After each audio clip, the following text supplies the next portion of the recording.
ভারতীয় জনসংঘের প্রতিষ্ঠাতা ড শ্যামাপ্রসাদ মুখোপাধ্যায়ের ১২৫তম জন্মজয়ন্তী উপলক্ষে হুগলি জেলার পান্ডুয়ায় এক বর্ণাঢ্য প্রভাতফেরির আয়োজন করল ভারতীয় জনতা যুব মোর্চা।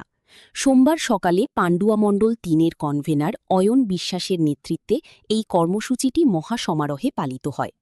এদিনের এই বিশেষ অনুষ্ঠানে প্রধান আকর্ষণ হিসেবে উপস্থিত ছিলেন পান্ডুয়া বিধানসভার বিধায়ক তুষার কুমার মজুমদার।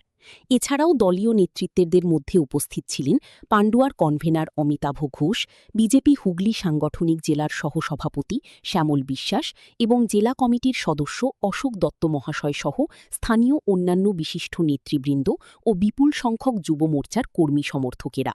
সকালে শ্যামাপ্রসাদ মুখোপাধ্যায়ের প্রতিকৃতিতে মাল্যদান ও পুষ্পার্ঘ্য অর্পণের মাধ্যমে কর্মসূচির সূচনা হয়। এরপর অয়ন বিশ্বাসের নেতৃত্বে যুব মোর্চার কর্মী সমর্থকেরা প্ল্যাকার্ড ও দলীয় পতাকা হাতে নিয়ে পান্ডুয়ার বিভিন্ন পথ পরিক্রমা করেন।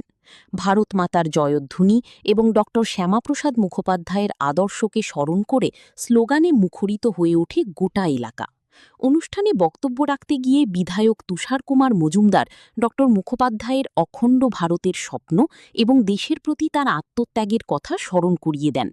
বর্তমান যুব সমাজকে তার আদর্শে অনুপ্রাণিত হয়ে দেশ গঠনে এগিয়ে আসার আহ্বান জানান মণ্ডল কনভেনার অয়ন বিশ্বাস ও উপস্থিত অন্যান্য জেলা নেতৃবৃন্দ।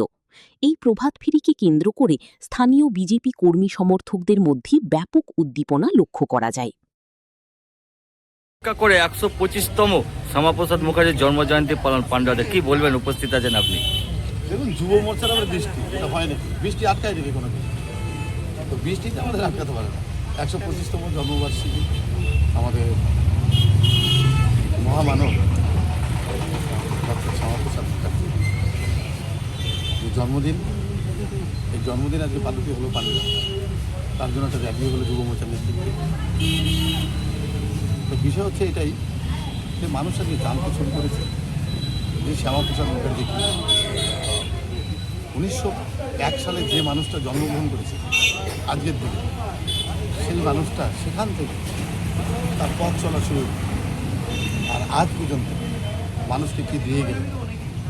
আর আমরা যারা ভারতবাসী আজকে তার জন্য ভারতবর্ষে আজকে স্বাধীনভাবে বাস করছি এবং এই বঙ্গে যারা আমরা রয়েছে তারা আজকে শান্তিতে বাস করছে। তার জন্য প্রতিটি মানুষ আজকে ঘুরতে শুরু করেছে। সবাই আজকে আমাকে বলছে, আজকে অনেকে বলছে যে ইউটিউব সার্চ করুন এবং শ্যামাপ্রসাদজির জীবনীটাকে জানুন, তার জীবনীটা কী আছে। আর এই জীবনী নিয়েই অনেকে, যেমন বামপন্থীরা তো যিনি কোনোদিন ভারতবর্ষের কালচারে তারা মানেনি, তারা লেনিনবাদ, মার্ক্সবাদ, মাও সেতুং এইসবই চালিয়েছে তারা। আর সেই নেতৃত্ব এখনও তারা শ্যামাপ্রসাদ মুখার্জির একটা বিরোধিতা করার চক্রান্ত চালাচ্ছে, কিন্তু সেটা মানুষ মানবে না, কারণ তারা জানে বামপন্থীরা কী চেয়েছে, ভারতবর্ষের কী উপকার করেছে। অর্থাৎ আমরা যে কাজটা করছি, আমাদের শ্যামাপ্রসাদ মুখার্জির জন্মদিন পালন করছি, সেক্ষেত্রে আমরা যে বৃষ্টি বলুন আর যাই বলুন, ঝড় থাক, ভূমিকম্প থাক, আমাদের কাজ চলবেই চলবে। আর শ্যামাপ্রসাদ মুখার্জি যেমন ছিলেন, তিনি যেমন মেঘের মতন গর্জন করতেন, তেমন আমরাই তার উত্তরসূরি। আমরা তার মতন হয়তো পারবো না, কিন্তু তার যে রাস্তা, সেই রাস্তার প্রতীক হিসাবে আমরা সেদিকেই আমরা হাঁটছি। দাদা, দেখা গেছে ২০২৬ বিধানসভা ভোট শুরু হলো, শেষের দিকে বৃষ্টি, আবার ভোট গণনার দিন দেখা গেল বৃষ্টি, আজকে আবার জন্মজয়ন্তী পালা হচ্ছে বৃষ্টি, কি বলবে? এটা তো পবিত্র ছোটো করে বুঝতে পারে, প্রকৃতি বুঝছে। কারণ প্রকৃতি এটাই বুঝছে। আপনারা দেখতে পাবেন যখন ভোট চলছিল সেসব কী পরিমাণে পদ্মফুল ফুটেছিল, এখন দেখতে পাচ্ছেন। কিন্তু সেই সময় অকাল বোধন যেমন হয়েছিল, সেই সময় অকালে বোধন করেছে রামচন্দ্র নিজে আবির্ভাব হয়েছে, যে রামকে তারা শত্রু বলে করেছিল, রামের পবিত্রতাকে তারা ধ্বংস করতে চেয়েছিল, যে রাম স্লোগান দিলে তারা বিরোধিতা করে। আর সেই রামের অকাল বোধনে আজকে তৃণমূল ধরাশায়ী, আর তার জন্য পদ্মফুল সেই সময় ফুটেছিল। বৃষ্টিও ঠিকঠাক টাইমে হয়েছে, 3বার বৃষ্টি হয়েছে, আজও এই পবিত্র দিনে বৃষ্টি হয়েছে। বৃষ্টি মানে হচ্ছে নির্মল, তাই প্রকৃতিও যেরকম খুশি, মানুষও সেরকম খুশি। থ্যাংক ইউ দাদা।